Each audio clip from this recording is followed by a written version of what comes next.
সবাইকে আহ্বায়ক এবং সুধীমণ্ডলী আসসালামু আলাইকুম।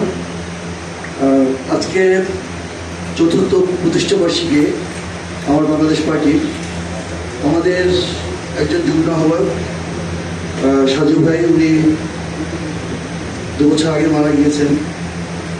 সেই লালমনিরহাট এলাকার মাটি মানুষের সাথে যিনি মিশেছিলেন, ওনাকে আমরা শ্রদ্ধা স্মরণ করি, রুহের মাগফিরাত কামনা করি। আসলে এই 4টা বছরে আমাদের অনেক স্মৃতি, অনেক কথা, সব কথা এখানে বলা যাচ্ছে না, বলবো না। তবে এটা বলি যে অনেকে বলেছেন যে আমাদের যে প্রশংসাসূচক কথাবার্তা আমাদের জাতীয় নেতৃবৃন্দ বলেছেন আমাদের ব্যাপারে, ভালো, তাদেরকে ধন্যবাদ জানাই। কিন্তু যে ছেলে ক্লাস 5-এ GPA 5 পায়, তারপর যদি তাকে অতি প্রশংসা করা হয়, ও কিন্তু ক্লাস 8-এ GPA 5 পায় না, মেট্রিক তো চোখেও দেখে না।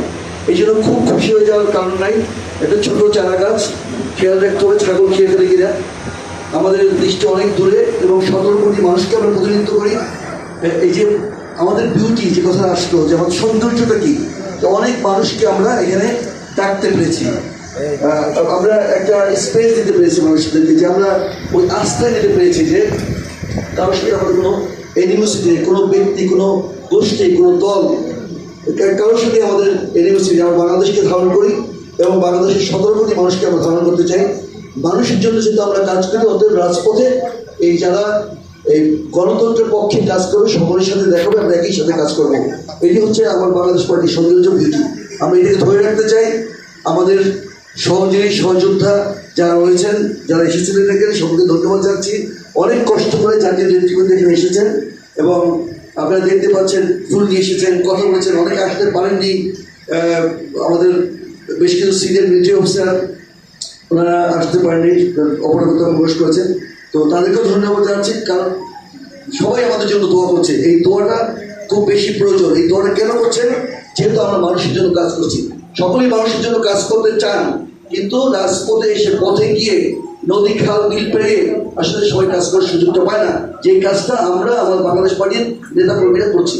তো সকলকে ধন্যবাদ হচ্ছে যারা আমাদের এই যে আজকে যে আয়োজন, এখানে যারা কাজ করেছেন, আমার সাথীরা, আমার বন্ধুরা, আমার কর্মীরা, আপনাদেরকে ধন্যবাদ জানাচ্ছি। এবং যারা মেহমান এসেছেন সকলকে ধন্যবাদ জানাই। আমি আমার শুভেচ্ছা বক্তব্য শেষ করছি। আসসালামু আলাইকুম। ধন্যবাদ। এখন আমি আজকে আমাদের উদ্দেশ্যে তার অভিজ্ঞতা এবং জীবনের এই রাজনীতির পথের স্মৃতি আমাদের সঙ্গে তুলে ধরার জন্য অনুরোধ করছি বাংলাদেশ মুসলিম লীগের সাবেক মহাসচিব জনাব আতিকুল ইসলাম। বক্তব্য রাখছেন জনাব আতিকুল ইসলাম।